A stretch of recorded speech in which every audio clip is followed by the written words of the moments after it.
Alright, ladies and gentlemen, it's time for Manchester United's biggest game of the season against none other than the mighty, the legendary Coventry City.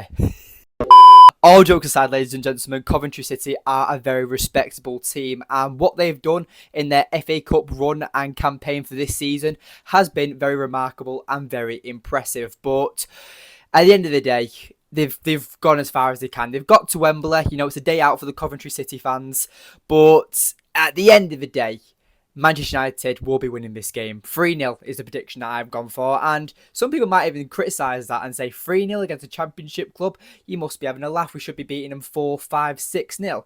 And on paper, yes, that is probably the requirement of a Manchester United team or a Premier League side when you go up against a championship side.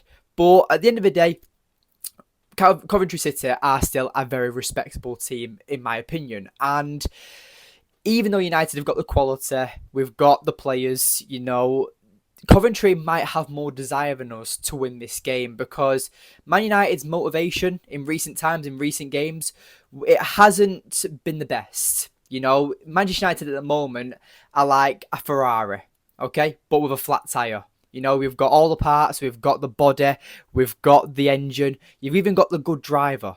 But you've got a one back tyre. It's even the most least important tyre. It's the front right tyre, you know, and every time you're trying to accelerate, something happens and you're just bumping and bumping and bumping. It's not a smooth drive for Manchester United in recent times. And no matter what, that flat tyre is always going to disturb us. Now, what's causing the flat tyre? Is it a puncture? Is it just an old tyre? I really don't know. But at the end of the day, there is something that's lacking Manchester United from winning games and controlling games. And people will say that's Ten Hag. People will say that's certain players. But I feel like even in this type of game, that shouldn't matter. We've got Coventry, then we've got Burnley, then we've got Sheffield United.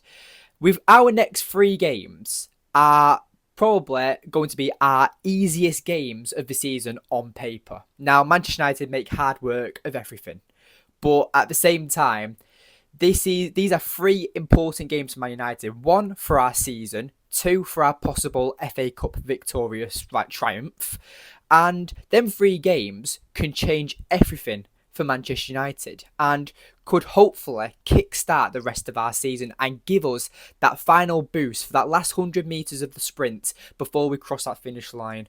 And I feel like with Man United, we've lost that and we've lost our way along the season. You know, so much criticism from Erik Ten Hag, so much criticism from the fans and the media.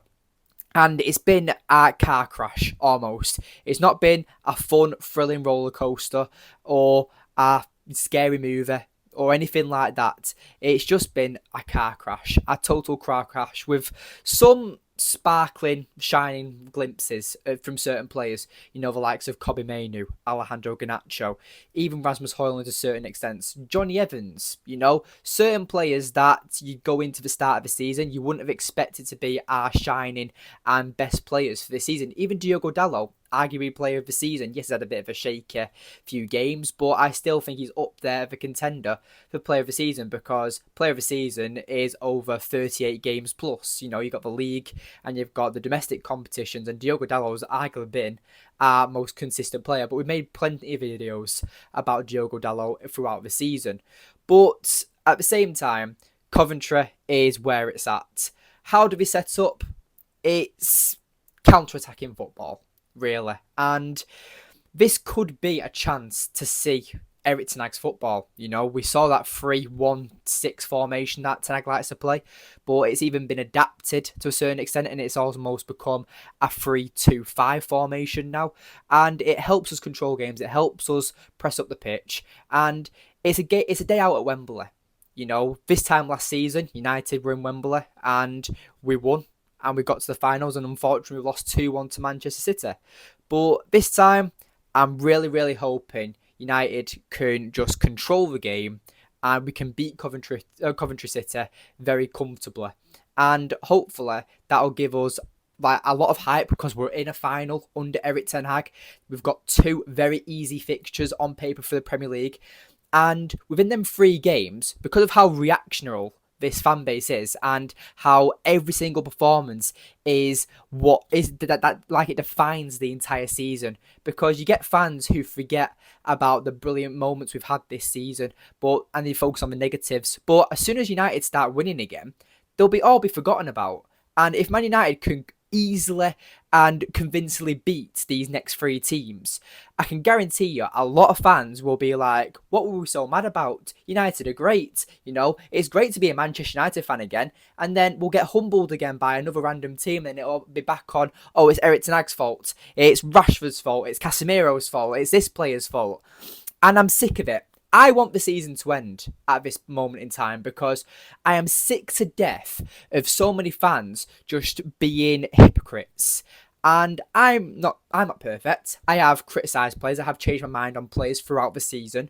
But it's not every week like you see certain fans. It's not where you see fans go over the top with certain insults on players or Erik Ten Hag. It's becoming a joke now. And I don't want the season to end when it comes to watching Manchester United, because I love Manchester United. It's one of my favourite things to do in the world. Like, I'm football mad. But at the end of the day, when it comes to certain fans in this fan base, especially the ones on social media, they're the ones that make the season drag. And they're the ones that make the season miserable at times, because they're so negative and they just make it not enjoyable to be a football fan in general, not even just a Manchester United fan. I see it everywhere I go. Bayer Leverkusen, they've done the impossible this season with almost doing an unbeaten season. They're still unbeaten to this day at the time of recording. This is the day after they've just drawn 1-1 with West Ham in the Europa League. They're still undefeated all season, but a certain Premier League fan glory hunters, or whatever you want to call them, where they're saying Leicester's title winning season is more impressive than Xavi Alonso and Bayer Leverkusen's championship glory. Bullshit, Even though the Premier League is one of the best leagues in the world, doesn't define it being the best league ever. And every time a team wins the Premier League, that doesn't mean they're the best team in the world.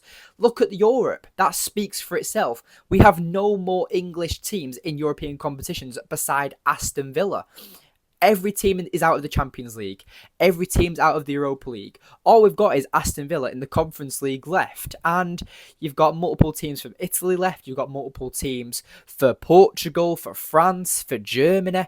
And even though the knockout style competitions, the Premier League is massively overhyped in my opinion. But going back to the Coventry City game, because I went on a massive rant there for no reason. But how do I think United will line up? It's hard to say, because it depends on this whole drama situation with the possibility of Garnacho and Erik Ten Hag's fallout, and multiple other opportunities and players with injuries as well. But as of now, at the time of recording, from what I know of the current team news, I'm going to go for the same team I started against Bournemouth, which is Andre Onana, Dalot, Wan-Bissaka as the fullbacks, Willy Campbell and Harry Maguire as the centre-backs, with Casemiro, Mainu and Bruno Fernandes as the midfield, with Garnacho on the right, Rashford on the left and Rasmus Højlund through the middle. Now, I would like to see Mason Mount start. I would possibly even like to see someone like Eriksen start, or maybe even Amad Diallo. I would like to see some changes, but do I think the changes will happen? No, because recently, that's been Erik Ten Hag's go-to starting 11. So do I think he'll change it for Coventry, despite it only being Coventry? I don't think so. I think Erik Ten Hag will go for a team that he's comfortable with and a team that he trusts. Now, as a fan, and multiple other fans feel this way as well, we definitely will be changing the selections, because we can clearly see something that Erik Ten Hag doesn't. But at the end of the day, he's Manchester United's manager and we still have to back him. And for the fans who are still Erik Ten Hag in, these are the opportunities where you do back him and you do back his decisions. Now, like I said, I back Erik Ten Hag full-heartedly. But would I still make changes for this game? Absolutely. But I'm not the manager.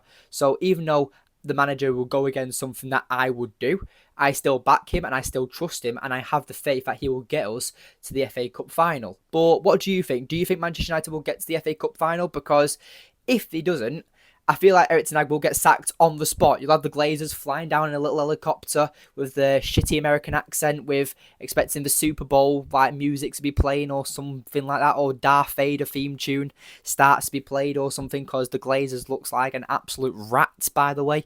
But at the end of the day, I feel like Erik Ten Hag's job is heavily at risk if we lose to Coventry. I think he will be announced, he will be sacked before the end of the season, because it's still a conspiracy at the moment. Erik Ten Hag's future is not decided in the public eye. A lot of fans do want Erik Ten Hag to leave and they do want him to be replaced, but then they don't know who they want him to be replaced with. You know, again, like I said, hypocrites. But at the end of the day, I'm confident Manchester United will get this job done. We have to. We just have to. It's not that we might get the job done. We have to get the job done. It's for an FA Cup final. It's for Erik Ten Hag's future. It might even be for certain players' future at the end of the day. So we will see what happens at the end of the day. But let me know in the comments down below on your predictions for Manchester United versus Coventry. And will Manchester United progress into the final? I sure hope so. But let me know in the comments down below on your predictions for our FA Cup tie against Coventry City.